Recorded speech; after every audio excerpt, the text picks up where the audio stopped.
madhava kunja bihari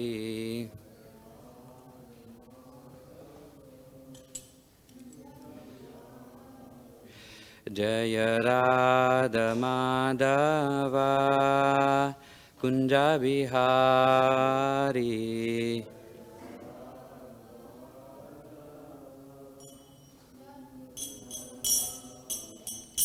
jaya gopi jana vallabha girvaradari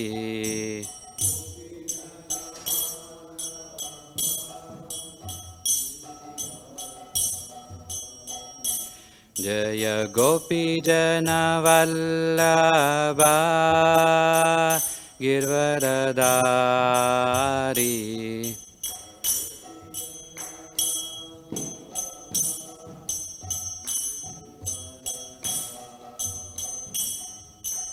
Yashodanandana Brajajana Ranjana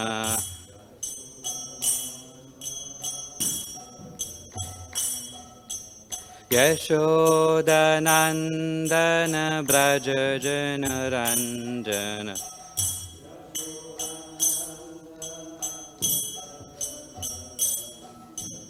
Yamunatira Vanachari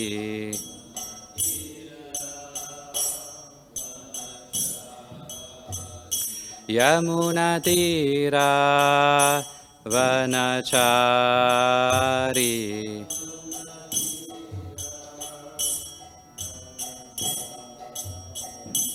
Jaya Radha Madhava Kunja Bihari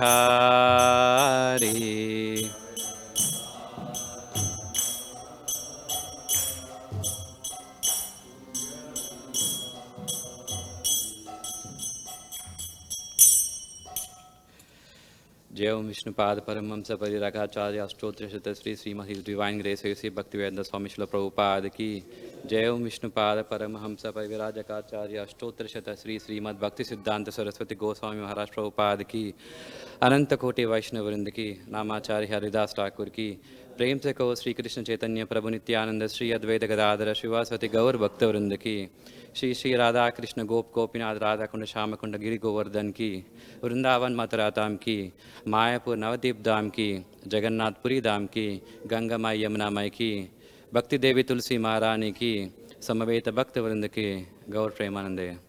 All glories to the simple devotees, all glories to the simple devotees, all glories to the simple devotees, all glories to Shri Guru and Gauranga Jagat Guru Srila Prabhupada Ki. Om Namo Bhagavate Vasudevaya. Om Namo Bhagavate Vasudevaya. Om Namo Bhagavate Vasudevaya. Narayanam Namaskritya Naram Chaiva Narottamam Devim Saraswatim Vyasam Tato Jayamudiraye Nashtaprayeshu Abhadreshu Nityam Bhagavata Sevaya Bhagavati Uttama Shloke Bhaktir Bhavati Naishtiki. So today we are reading from Srimad Bhagavatam, Canto number 3, chapter 26, verse 42 and 43. So 42 I'll read myself, 43 we can just chant together. Kaṣāyo madhuras tiktaḥ kaṭv amla iti naikadhā bhautikānāṁ vikāreṇa rasa vibhidyate. Although originally one, taste becomes manifold as astringent, sweet, bitter, pungent, sour, and salty due to contact with other substances. This we can read together. Kledanaṁ piṇḍanaṁ tṛptiḥ. Kledanaṁ piṇḍanaṁ tṛptiḥ. This next word is like 3 words together, so I just broke it down if you want to follow either one of them. It's prāṇanāpyāyanondanam undanam, prāṇanāpyāyanondanam, prāṇanāpyāyanondanam, prāṇanāpyāyanondanam, tāpāpanodo bhūyastvam,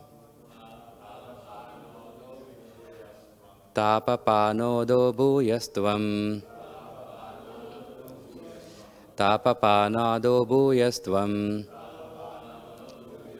ambato vṛttayas imaha, kledanaṁ piṇḍanaṁ tṛptiḥ, prāṇanāpyāyanondanam, tāpāpanodo bhūyastvam, ambhaso vṛttayas imaha, kledanaṁ piṇḍanaṁ tṛptiḥ, prāṇanāpyāyanondanam, tāpāpanodo bhūyastvam, ambato vṛttayas imaha.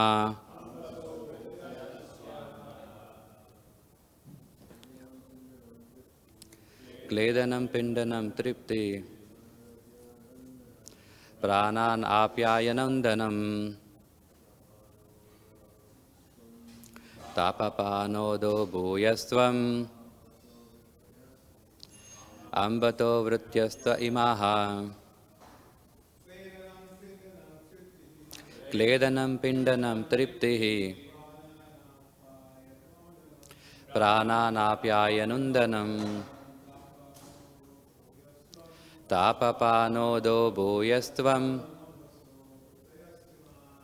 ambhaso vṛttayas imaha. Kledanaṁ piṇḍanaṁ tṛptiḥ, prāṇanāpyāyanondanam, tāpāpanodo bhūyastvam, ambhaso vṛttayas imaha.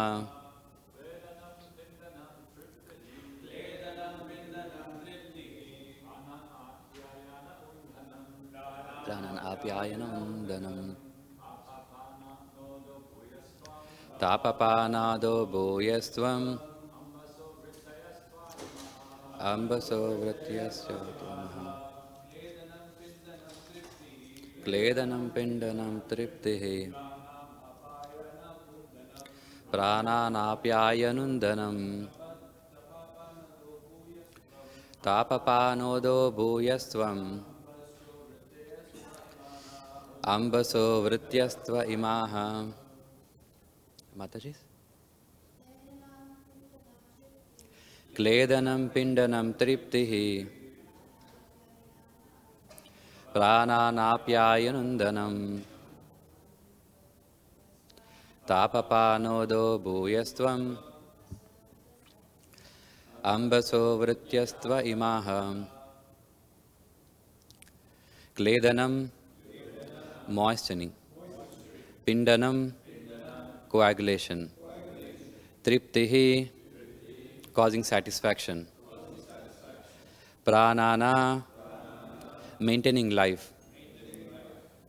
Āpyayana, refreshing. Undanam, softening. Tāpa, heat. Āpanodaha, driving away. Bhūyastvam, being in abundance. Ambasaha, of water. Vṛttayas, the characteristics functions. Tu, in fact. Imaha, these. Purport and translation by His Divine Grace, A.C. Bhaktivedanta Swami Jaya Guru Srila Prabhupada Ki Jai. Translation: the characteristics of water are exhibited by its moistening other substances, coagulating various mixtures, causing satisfaction, maintaining life, softening things, driving away heat, incessantly supplying itself to reservoirs of water, and refreshing by slaking thirst. Purport: starvation can be mitigated by drinking water. It is sometimes found that if a person who has taken a vow to fast takes a little water at intervals, the exhaustion of fasting is at once mitigated. In the Vedas, it is also stated, Apo mayaha prāṇāpyāyanondanam. Life depends on water. With water, anything can be moistened or dampened. Flour dough can be prepared with a mixture of water. Mud is made by mixing earth with water. As stated in the beginning of Srimad Bhagavatam, water is the cementing ingredient of different material elements. If we build a house, water is actually the constituent in making the bricks. Fire, water, and air are the exchanging elements for the entire material manifestation, but water is most prominent. Also, excessive heat can be reduced simply by pouring water on the heated field. Om Ajnanatimirandasya Jnananjanashalakaya Chakshurunmitam Ena Tasmai Shri Gurave Namaha Shri Chaitanya Manobishtam Stapitam Yena Bhutale Swayam Rupa Kadamayam Dadati Swapadantikam Vandeham Shri Guru Shri Utapadakamalam Shri Gurun Vaishnavamscha Shri Rupam Sagrajatam Sahagana Raghunathanvitam Tam Sajivam Sadvaitam Savadutam Parijana Sahitam Krishna Chaitanya Devam Shri Radha Krishna Padan Sahagana Lalita Shri Vishakanmitamscha He Krishna Karuna Sindhu Dina Bandhu Jagatpate Gopesha Gopika Kanta Radha Kanta Namostute Tapta Kanchana Gaurangi Radhe Vrindavaneshwari Vrishabhanu Sute Devi Pranamami Hari Priye Vancha Kalpatarubhyascha Krupa Sindhubhya Evacha Patitanam Pavanebhyo Vaishnavebhyo Namo Namaha Jai Shri Krishna Chaitanya Prabhu Nityananda Shri Advaita Gadadhara Shri Vasati Gaura Bhakta Vrinda Hare Krishna, Krishna Krishna, Hare Hare, Hare Rama, Rama Rama, Hare Hare. So welcome all for today's Srimad Bhagavatam class. So as I mentioned before, we are on verse number 42 and 43. So 42, verse number 42, it describes the characteristics of our different types of tastes. Right? There are 6 types of tastes. Kaṣāyaḥ means astringent, madhuраḥ means sweet, tiktaḥ means bitter, kaṭu pungent, amlaḥ sour, and salty. Actually, amlaḥ sour, that gooseberry, the same word is used, right? Amla means also gooseberry because that fruit is also sour, so it has the same word to describe it. But, if you look at the verse, actually there is no mention of the word salt. It says kaṣāya madhuraḥ tiktaḥ kaṭv amlaḥ. This salt word is not mentioned, but however, Prabhupada mentions the word salt because it is also the part of 6 tastes. And Vishwanath Chakravarti Thakur actually mentions in his commentary that salt taste should be added to the list, even though it is not mentioned, because the taste which is actually one. If you look at the purport translation, it is said, although originally one, right, it becomes manifold. So then what is the original taste? That is not mentioned here. But however, Vishwanath Chakravarti Thakur mentions that the original taste is actually sweetness.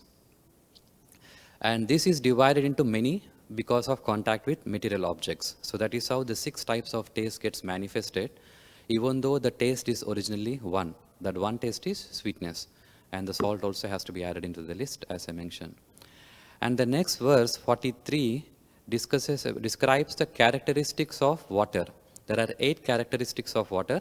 Kledanaṁ, moistening, piṇḍanaṁ, coagulating, tṛptiḥ, causing satisfaction, prāṇanāpyāyanondanam, maintaining life, āpyāyana, refreshing, undanam, softening, tāpāpanodo means removing heat, bhūyastvam means being in abundance. So we all know, we can relate to all these characteristics. If you put a piece of cloth in the water, it gets damp, right? It gets moistened. So that's what water does. That is moistening. Coagulation means, like forming lumps by combining with other matter. Like some blood coagulates, right? It just forms into lumps. So that is a coagulating property of water or a liquid. And next is causing satisfaction, means, when you're thirsty, when you drink water, you feel satisfied. Maintaining life, so because body is made of water, right? So that's how the water also maintains the life. And refreshing, when you come home from a from outside and just take a bath, you feel refreshed, right? And softening. What is softening? Can anyone give an example of softening property of water?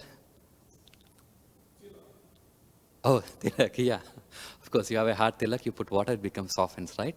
There's one more example. If you go to the river bed, there is a lot of pebbles, and all the pebbles are very soft.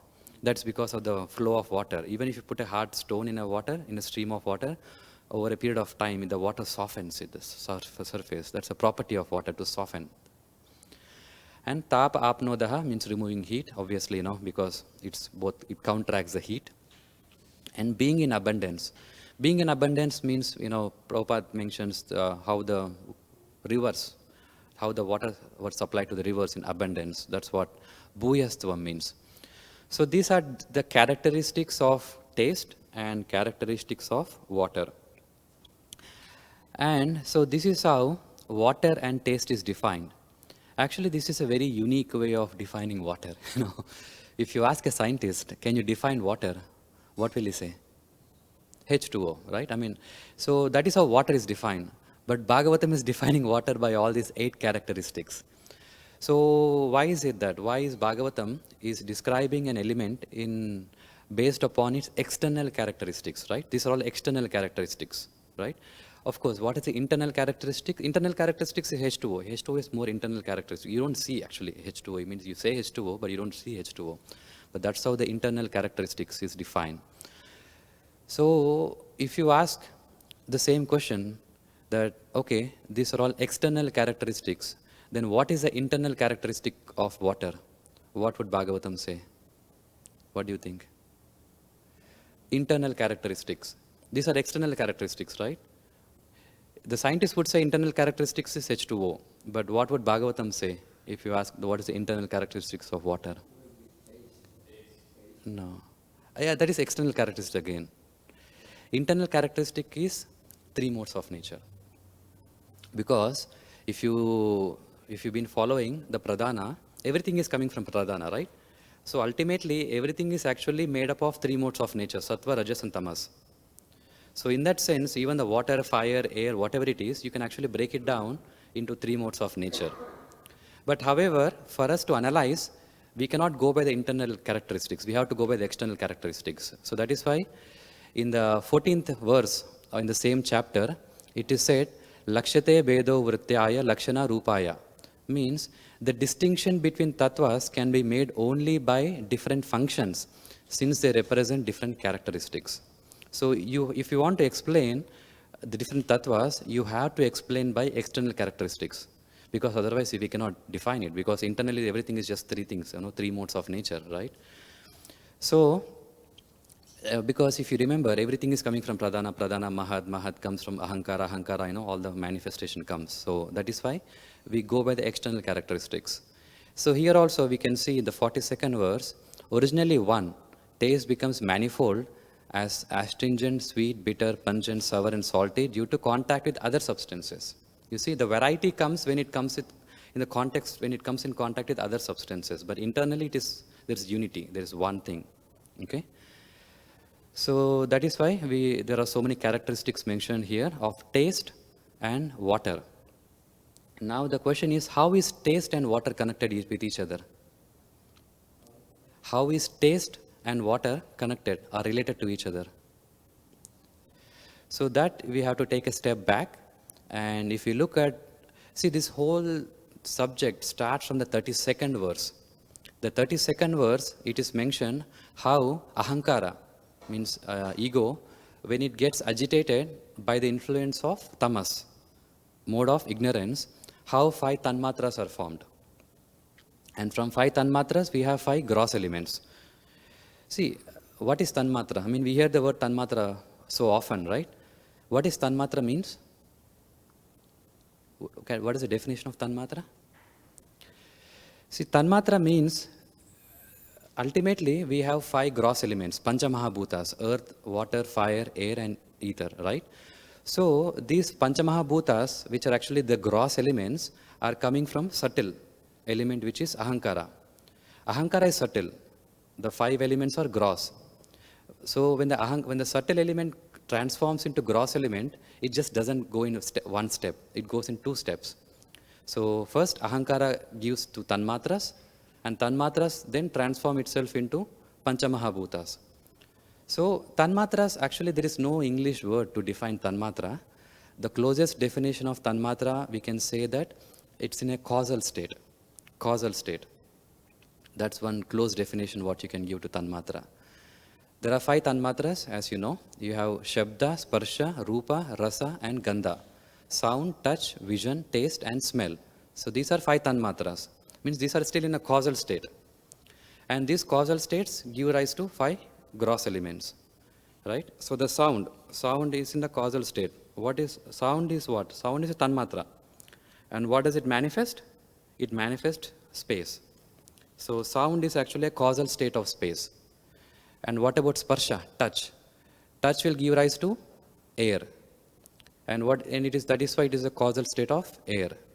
And same rupa or vision, it's a causal state of fire. And the taste is a causal state of water. And smell is a causal state of earth. So this is how the taste and water are related. So taste is actually tanmatra. Water is bhuta.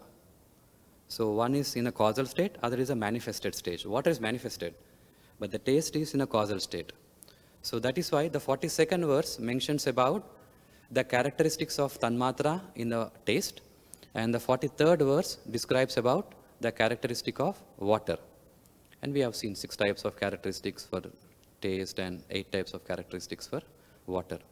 And these Bhagavatam shlokas, 33 to 35 talks about space, 36 to 38 talks about air, and 38 to 40 fire, and 41 to 43, which we are currently doing, is on water, and 44 to 46 talks about earth.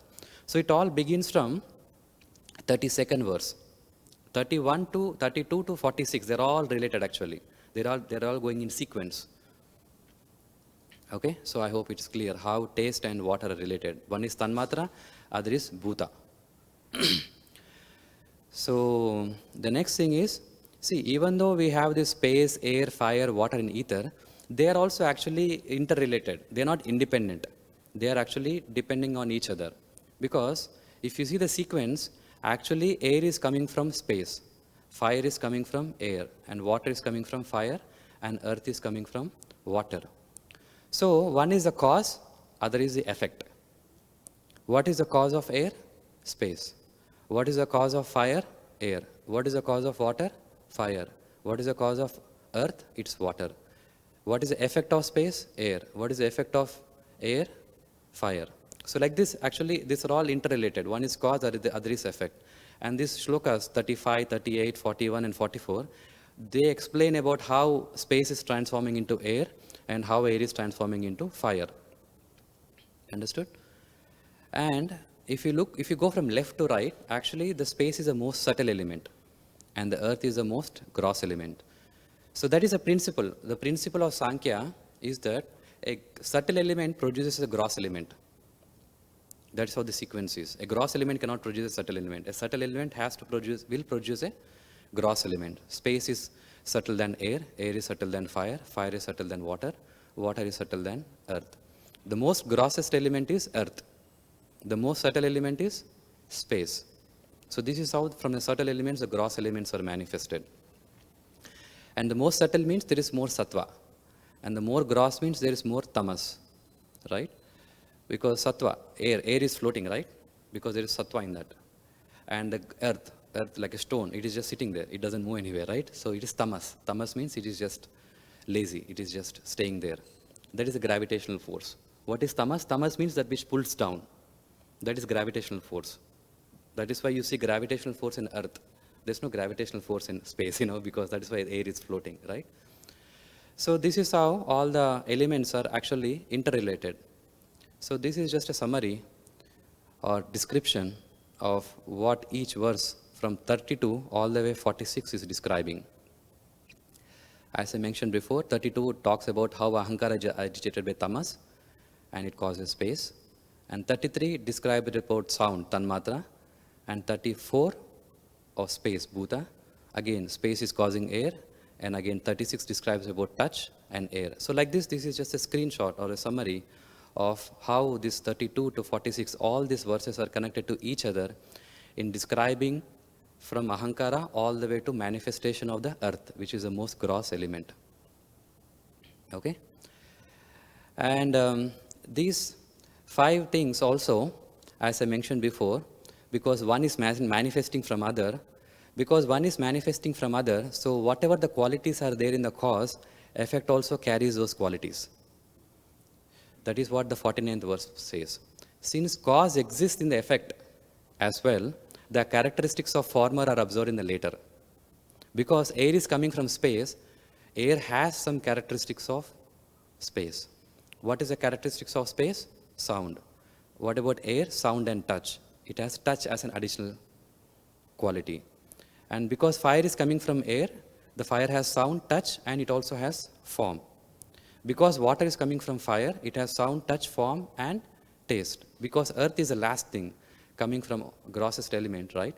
That each has everything. It has sound, touch, form, taste, and smell. That's it. I mean, the last item is earth. After that, there is nothing else. The earth is the last element which is manifested. So that is why the peculiarity of all elements exists in earth alone, because earth is the last manifestation. So earth has all the things: sound, fire, sound, touch, form, taste, and smell. And today we are only discussing about water, which has sound, touch, form, and taste. It has taste as an additional thing, so that is why we are discussing about taste. There are 6 types of tastes, right? And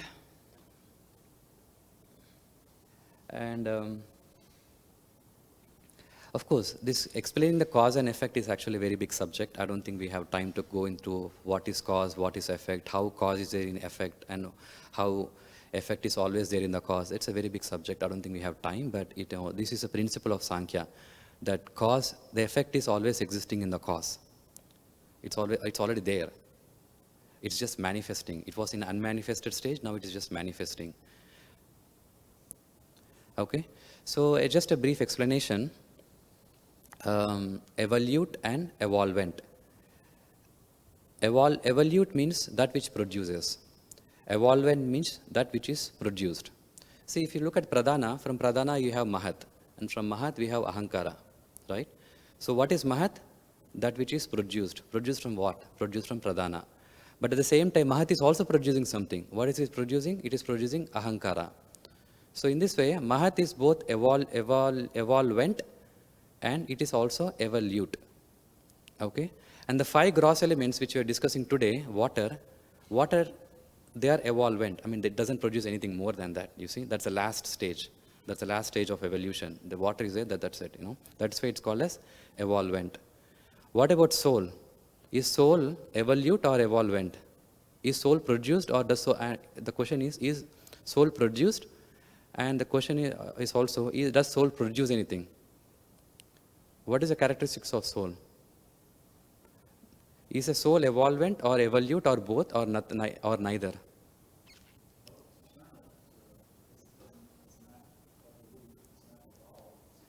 Yeah, exactly. So soul is neither evolute nor evolvent. That is true. That is explained in the 20th verse of Bhagavad Gita. What is 20th verse of Bhagavad Gita, 2nd chapter? Na jayate mriyate va kadachin nayam bhutva bhavita vanak bhūyaḥ ajo nitya shashvatoyam purano na hanyate hanyamane sharire. What does it mean? For soul, there is neither birth nor death at any time. He does not come into being. Means it's not produced. It is not evolvent. Right? Nor does it come into being. And will not come into being. Means it doesn't produce anything. Means it is not an evolvent nor an evolute.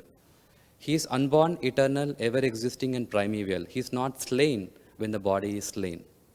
So this is what it means. This 20th verse of Bhagavad Gita, what it is talking about is how is soul neither an evolute nor an evolvent. That's what it is describing about. But the rest of the elements are not like that.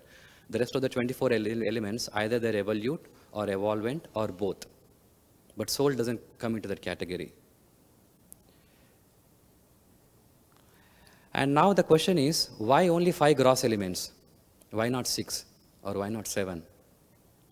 The answer is very simple. The gross elements are only 5 because we only have 5 sense organs. What are the 5 sense organs? Ears, skin, eyes, tongue, and nose. That is why we only have 5 gross elements. Let's say even there is one more element. Let's say there is 6th element. Even if there is a 6th element, we cannot perceive it because we don't have a sense organ to perceive it. Actually, we do have a 6th element. What is 6th element? No. Eye? No, eye is there here. No. It's not an element. Soul. That is why we don't perceive soul. Because that is why it is said that we cannot perceive soul. That is why it is said, 29th verse of Bhagavad Gita, 2nd chapter, it is said, some look on the soul as amazing, some describe him as amazing, some hear of him as amazing, while others, even though after hearing about him, cannot understand him. Why? Why we cannot understand? We can hear, we can see, we can discuss, we can talk, but we still cannot understand. Why? That is because there is no sense organ to understand what is soul.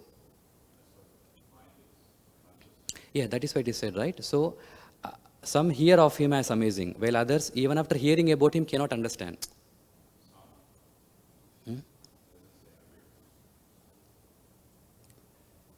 Yeah, we'll discuss later. I'll get back to you, okay? So that is why we have 5 gross elements and we have 5 corresponding 5 sense organs, okay? So, yeah, and actually, this Sankhya philosophy is very interesting because even the Advaitavadis or even Mayavadis, they actually accept the principles of Sankhya.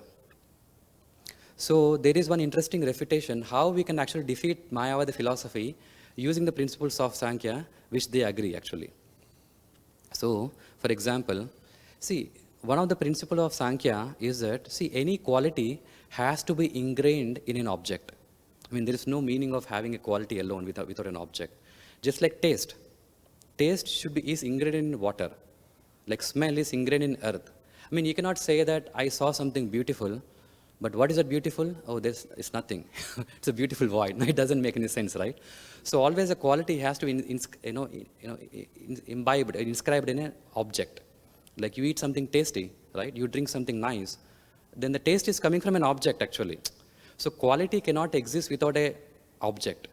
So same way, when we describe the Lord as Aishwaryasya, Virya, Yasha, Sri, Jnana, Vairagya, these are qualities, right? So this quality has to be ingrained in a person, in a form. You see that? If you say, no, quality is existing independently, it doesn't make any sense. Actually, that is refuting the Sankhya principle. So in this way, actually, you can use the principles of Sankhya to defeat Mayavada philosophy, because a quality cannot exist independently. Quality has to go with a form. So in this way, the God, when we talk about God qualities, the God should have a form, because otherwise it doesn't make any logical sense, you know. Anyway, so just one last slide. Now, if you ask a question that, okay, we are discussing this 3rd canto, 26th chapter, it's full of Sankhya principles and all these technicalities. Now, someone may ask, you know, how is this important for a practitioner of Bhakti Yoga? Is this important? Can we ignore it? Or if it is important, how important it is? That's an obvious, natural question anyone can ask, right? So the answer to that question is given in the first verse of the same chapter, the first 26th chapter. In the purport, Prabhupada mentions that by understanding the science of devotional service in Sankhya philosophy, one can become free from modes of material nature. You see? And Vishwanath Chakravarti Thakur also comments on the same verse. He says that, see, Mother Devahuti was fully satisfied with Kapila's explanation of bhakti. Of what? From the previous chapter. Because this is not the first chapter, right? So even though bhakti is superior, is better, supreme than karma or jnana, but a devotee must be inquisitive to know about karma and jnana also. So in this sense, you know, a devotee, there's nothing wrong if a devotee is inquisitive or in knowing about karma and jnana, because that is also part of jnana. Even though a person is devotee and is having a full understanding of bhakti, but the knowledge of karma and jnana is not condemned. It is also encouraged. That is why Kapila is actually, you know, further explaining all these chapters to his mother. And interestingly, if you see the 14th chapter of Bhagavad Gita, which is the 3 modes of nature, the first verse, it says, Jnananam Jnanamuttamam. You see, Jnananam Jnanamuttamam means, the Lord Krishna says, I shall declare to you this supreme wisdom the best of all knowledge, knowing which all sages have attained the supreme perfection. You see, generally, if you ask a question, what is the most important chapter in Bhagavad Gita, what would you say? Chapter 12, right? It's a devotional service, right? But here Krishna says, Jnananam Jnanam Uttamam, means he's telling the 14th chapter is more important. That's a little bit, interesting. And in the purport, actually, Prabhupada mentions that the Lord now explains the same knowledge in a better way. And this knowledge is far, far superior to all other process of knowledge thus explained. And knowing this, many attained perfection. So this is very interesting that, the 14th chapter, it is said that the knowledge given in the 14th chapter, it's apparently, it looks like 14th chapter is more important, right? That's what it means. Jnanam Uttamam. And even Prabhupada mentions here. So how do we understand this? Like, sometimes it looks as if Sankhya philosophy is more important than Bhakti philosophy. No, it's not like that. That is where Baldev Vidyabhushan clarifies that what does it mean, Bhakti Uttamam? Bhakti Uttama means, Uttama means it can have two meanings. Uttama means more, or Uttama can also means better. It can have two meanings, Uttama. So if you look at by the word more, now the question is, okay, now what more did Krishna explain which he didn't explain in the previous chapters? Yeah, actually Krishna explained many things in the previous chapters, but what he did not explain is in-depth understanding of how three modes are working. So in that sense, he's explaining something more, Uttama. Now, how is it better? Uttama can also mean better, right? How is it better? The better is because ultimately it is leading to bhakti. Ultimately, it is also leading to bhakti. If you look at the last verse of the 14th chapter, what is the last verse of 14th chapter? After explaining all the three modes. Mam chayo vikāreṇa bhakti yogena sevate sagunan samayiti tatyan brahma bhūyata kalpate. You see? So the focus is on bhakti. So the conclusion is bhakti. So in this way, it is great in one sense because it is also leading to bhakti. Because see, our goal is to become self-realized. What is self? Self means Atma. What is Atma? Atma means mind, body and soul. Oh, so self-realization means not just knowing that you are not this body, but also knowing what is your body, you see. Knowledge of body is also included in self-realization. So that is Sankhya. Sankhya explains mainly about your body and mind. So in that way, self-realized person also knows what his body is actually, in one sense, you see. That's what it means. Anyway, in that way, actually, in that context, someone can praise Sankhya philosophy to be the best knowledge because, it talks more and it also leads eventually to bhakti. So in this way, all this Sankhya philosophy, whatever we read in this chapter, the goal is bhakti. The goal is that one become renounced. The goal is that, one be, transcend the three modes of nature.